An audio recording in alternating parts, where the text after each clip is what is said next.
G'day and welcome to the Midweek Wrap, where we stay connected and think about life from a biblical perspective.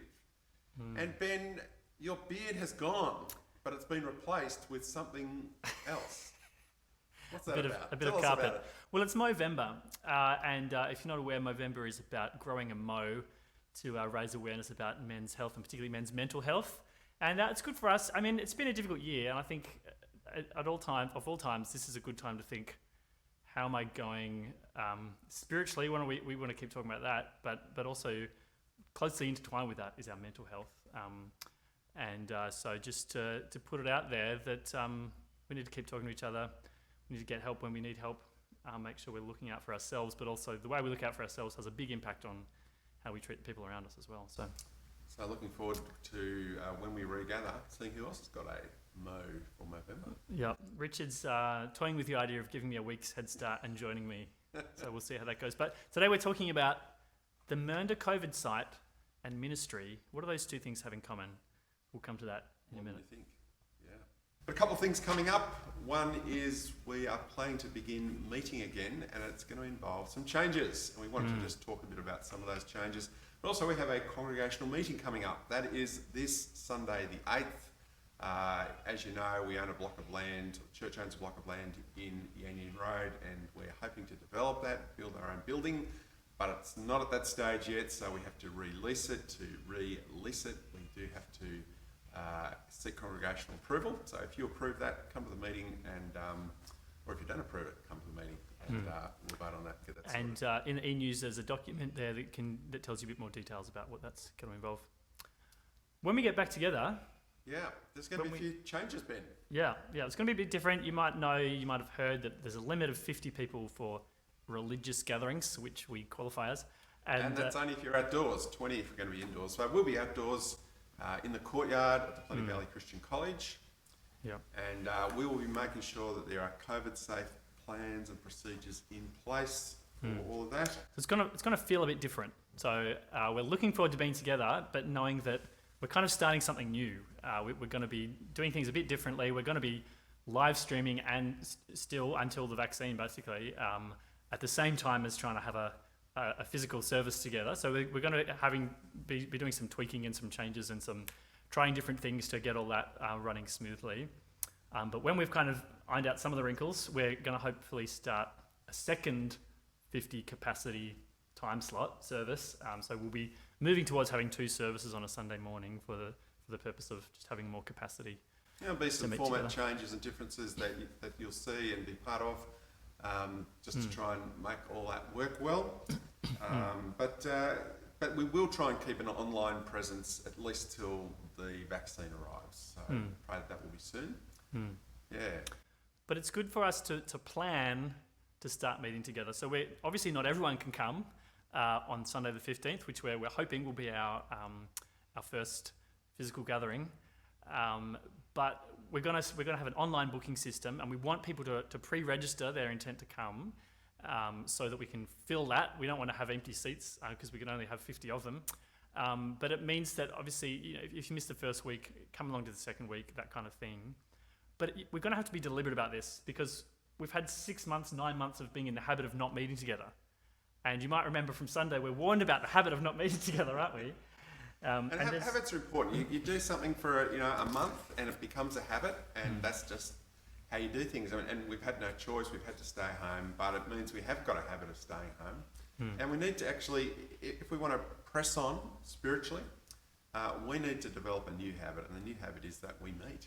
It's such an important part of our faith. And Hebrews chapter 1 verse 2 says, we must pay more careful attention, therefore, so that to what we've heard, so that we do not drift away. In other words, it was a problem drifting away in the first century. It's no less a problem today. You actually got to be very deliberate and say, plan, family meeting, family life admin. How are we going to move forward spiritually so that we stay strong for the long term? Maybe it means even if you're not in the 50 on a given Sunday, you say, well, we're still going to get up on time, have our breakfast, get dressed, get ready to go to church, just so you get into the rhythm of Sunday mornings again. Because there's the danger of drift. I was told once it takes 7 times to form a habit. You do something 7 times and you're in the habit. how many times have we been having church in our jammies on the couch? A lot more than 7. But we were reminded, just to refresh your memory of these verses from Sunday, let us consider how we can spur one another on toward love and good deeds. Let us not give up meeting together as some are in the habit of doing, but let us encourage one another, and all the more as you see the day approaching. So it's not just good for my spiritual need and the concern that I don't drift, but for my brothers and sisters, I want to be there to encourage them.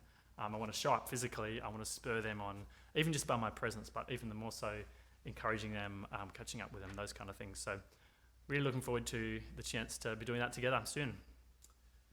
Indeed. Now, we talked a bit about the COVID safe and ministry, and how's that all connected, Ben? Well, I was down at the testing site recently. I went and got tested a little while ago, but I was down there for something else, which is a bit of a surprise that you might see in a few weeks, but we'll come back to that.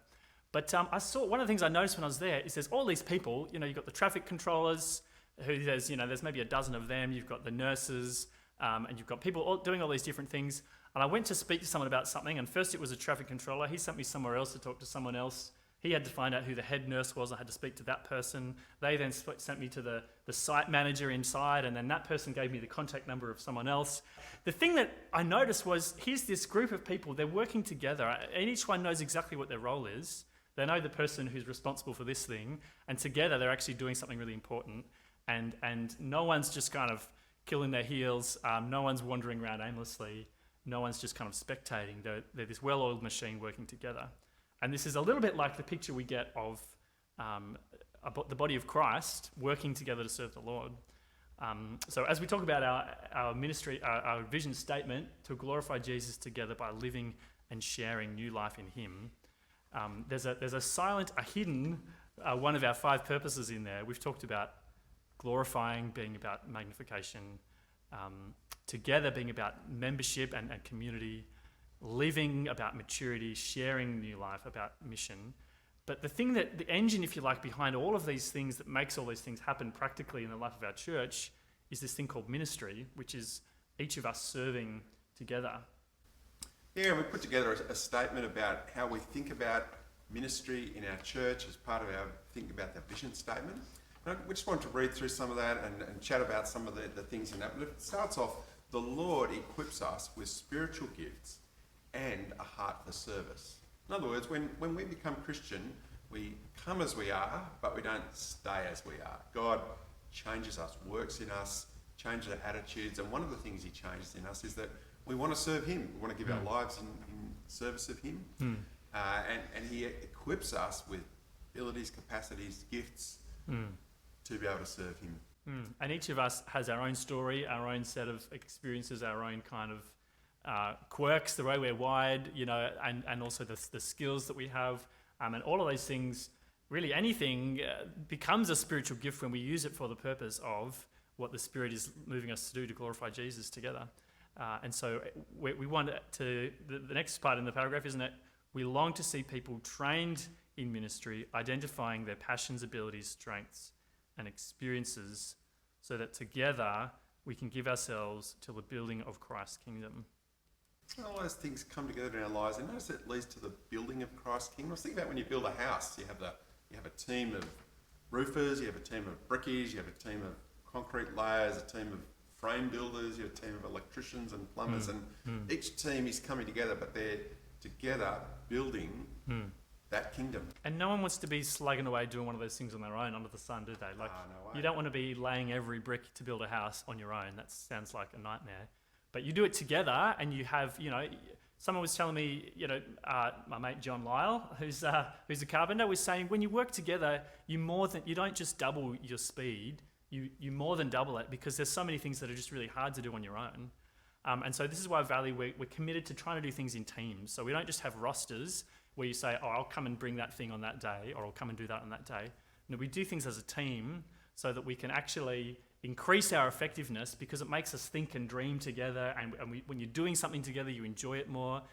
When you're invested in a certain part of church life, you really want to think about that and use your creativity and make that happen and thrive and grow, and not just kind of kick the can along the road. So this final sentence. Yeah, we talk about our teams. By serving in teams, we can share our joys and struggles, our skills and wisdom and creativity to see each part of the life of our church thrive.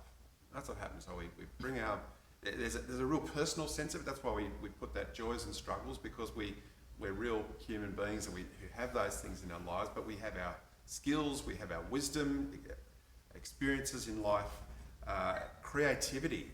People, when you work in a team, you say, oh, I didn't think of that. Yeah, that's a great idea. Let's put that into it, and together get a way better result. So that's why we talk about teams. And that's the beauty of the body metaphor in the New Testament, isn't it? Is that you can, what's an eyeball do on its own? Nothing. It needs the nerves and the muscles and the neurons for it to do anything. And so we need each other, and we actually can do more together. We can do more as we give ourselves to the building of the kingdom. And that's our goal, isn't it? Yeah. That's the consuming passion of the Christian who wants to glorify Jesus, is to see his kingdom flourish. And we can't do it on our own. Richard and I can't do it on our own. We all need each other, and that's what the body is about. That's what ministry is about. Glorifying Jesus together by living and sharing. And none of those things happen without the ministry engines behind them, the teams that we have serving in all kinds of different areas, making sure these things happen, and not just happen and get by, but that they continue to improve and develop and grow and glorify Jesus all the more as we see the day approaching. And so as we're planning to recommence our meeting together, we're thinking about, well, how do our ministry teams get fired up again, and we'll be in contact with people, but maybe you're thinking, what can I be serving in? And we've already had people contacting us and saying, hey, I'm keen to serve. What's the process, which is tremendous. And it may be you've been serving in a team for years and you think, well, actually, I'm really excited about this opportunity. There could be a time where you want to kind of move around, and there's scope for that. But I guess the question is, how can I serve the Lord? How can I give myself to his kingdom? And so there's all kinds of opportunities across the life of our church, in kids, in primary, in the preschool, in the youth, in the welcoming. We're going to have more things happening with all the COVID stuff that has to happen. There's going to be more set up and pack up joys for us to enjoy and serve the Lord together with. Every part of the life of our church benefits from individuals investing with their skills and their passion to glorify Jesus there. So don't forget the congregational meeting this Sunday, the 8th. On Zoom after the service, so be ready for that. We just work out the leasing arrangement for our block. Hopefully we'll be meeting together on the 15th, which is just a week and a half away. Very soon. And so we look forward to seeing you then. But before then, we look forward to seeing you on Sunday. That's a wrap.